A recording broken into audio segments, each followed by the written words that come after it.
क्योंकि एक दिन सुनता हूं कि वो बयान आता है आपके मुख्यमंत्री से, हम इंडिया गठबंधन को बाहर से समर्थन देंगे। बाहर से समर्थन देने का मतलब है गठबंधन का हिस्सा नहीं है।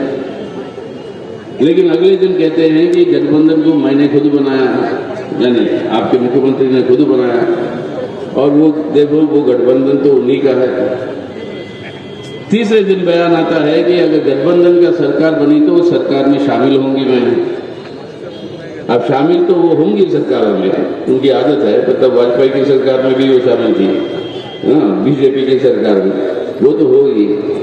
लेकिन असली बात क्या है, क्यों ये मतलब ये बदलाव होती जा रही है। फिर बाद में कहते हैं कि ये गठबंधन जो है आज मेरे खिलाफ और मेरे खिलाफ है बंगाल के अंदर। तो आपके खिलाफ है बंगाल के अंदर क्योंकि आप थे खिलाफ, मतलब आप लोगों के खिलाफ और आप थे इस गठबंधन के खिलाफ।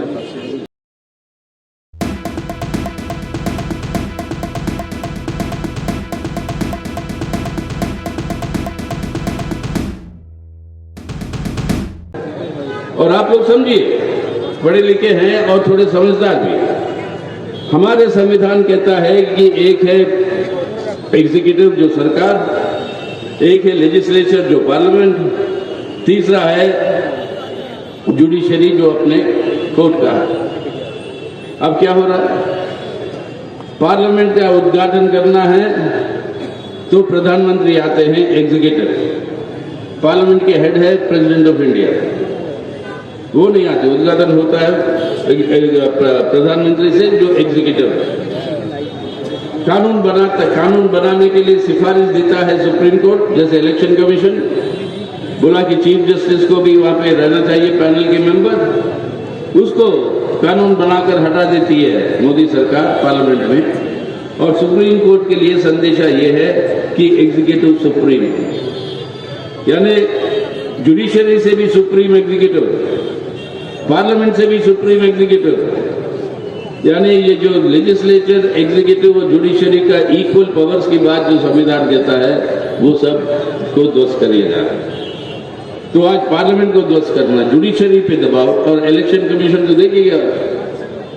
अब ये अद्भुत बात है, ये बताइए, इलेक्शन कमीशन कहती है कि अगर मैं बता दूं कि कितने लोग वोट डाले हैं एक कॉन्स्टिट्यूएंसी में, उसका एक बहुत खतरनाक परिणाम हो सकता है, उसका बहुत बड़ा डेंजर हो सकता है।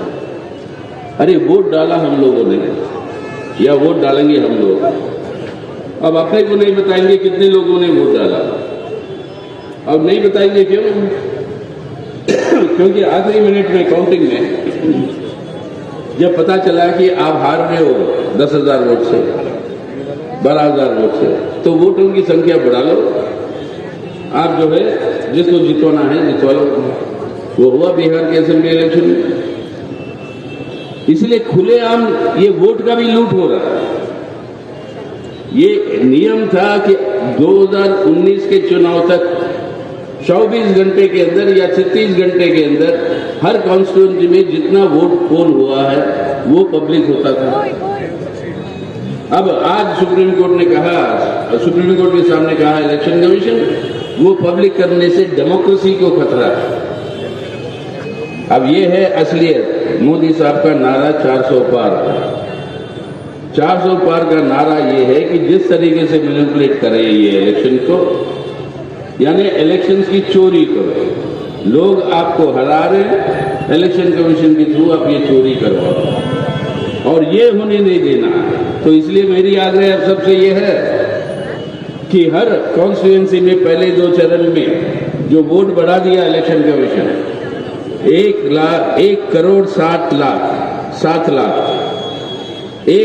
7 लाख वोट जो है, जो पड़ा था उस दिन, जो इलेक्शन कमीशन ने खुद बताया, उससे ज्यादा अब डिक्लेयर किया। यानी पर कॉन्स्टिट्यूएंसी कितना हुआ? 28,000 वोट्स। अगर इस साजिश को हराना है तो आपका, मेरा, हम सबका फर्ज बनता है कि इंडिया के गठबंधन के कैंडिडेट्स को 28,000 से ज्यादा मार्जिन से जिताकर भेजना है, ताकि इलेक्शन कमीशन की ये साजिश जो है कामयाब नहीं हो सकती है, वो मार्जिन की तादाद को आपको बढ़ा के रखना चाहिए। तो इसलिए इन सब खतरों को ध्यान में रखते हुए कई सारे और खतरे हैं, ये इंडिया गठबंधन हम लोगों ने बनाया। लेकिन जब यहाँ पे आए, जब वो गठबंधन बनी, दो ताकतें थी राजनीतिक पार्टियां, जिसके बारे में थोड़ा ढोलपना जो है था। एक था आपका जनता दल यूनाइटेड नीतीश कुमार जी का, वो तो अब छोड़ के चले गए। एक था आपकी दीदी के बारे में। अब ये मैं इसलिए कह रहा हूँ क्योंकि यहाँ पे आने के बाद बंगाल में बड़े परेशान मैं भी हूँ, क्योंकि एक दिन सुनता हूँ कि वो बयान आता है आपके मुख्यमंत्री से, हम इंडिया गठबंधन को बाहर से समर्थन देंगे। बाहर से समर्थन देने का मतलब है गठबंधन का हिस्सा नहीं है।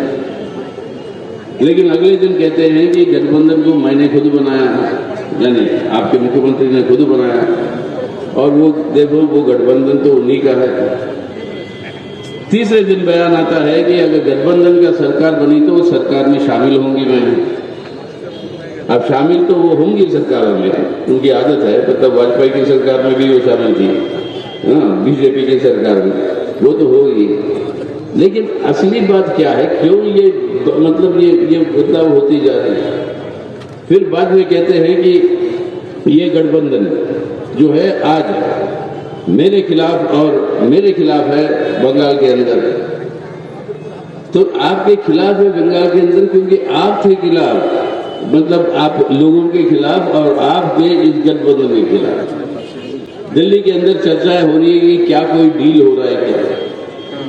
हमने बोला भाई हमें पता नहीं क्या है, डील वील हो रहा है, लेकिन हम तो अब बुजुर्ग आदमी हो रहे हैं, तो हमें एक ही अगर डील भी हो रहा है तो वो ही बताएं मतलब क्या डील हो रहा है। लेकिन हम तो गए तो हम तो बुजुर्ग आदमी हैं, तो हम पुराने हिंदी फिल्म के गाने हमें याद आते रहते हैं। आपको याद होगा पुराने बुजुर्ग यहाँ पे जो बैठे हैं, एक मशहूर गाना था देवानंद का, जो हमारे यंगर जनरेशन भी शायद सुना होगा। वो गाना इस प्रकार से है कि आंखों ही आंखों में इशारा हो गया, बैठे बैठे जीने का सहारा हो गया। अभी ये फील भी हो रहा है, तो देवानंद जी ये पुराना गाना जो अब वो याद आ रहा है, अब पता नहीं क्या हो रहा है।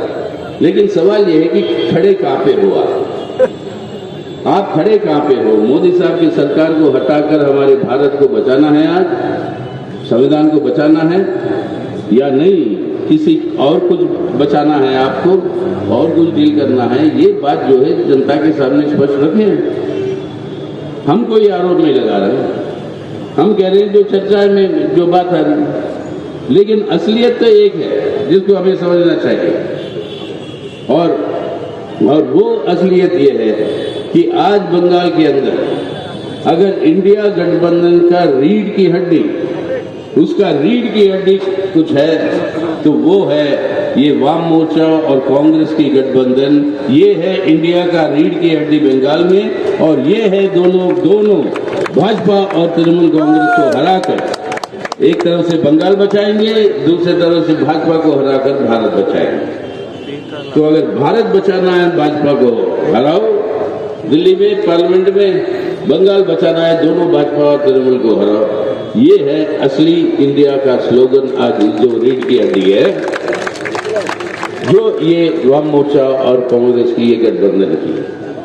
আপনারা দেখছেন আওয়াজ রোজকারের হক কথা। ফর মোর আপডেটস অ্যাবাউট আওয়াজ, please subscribe our YouTube channel.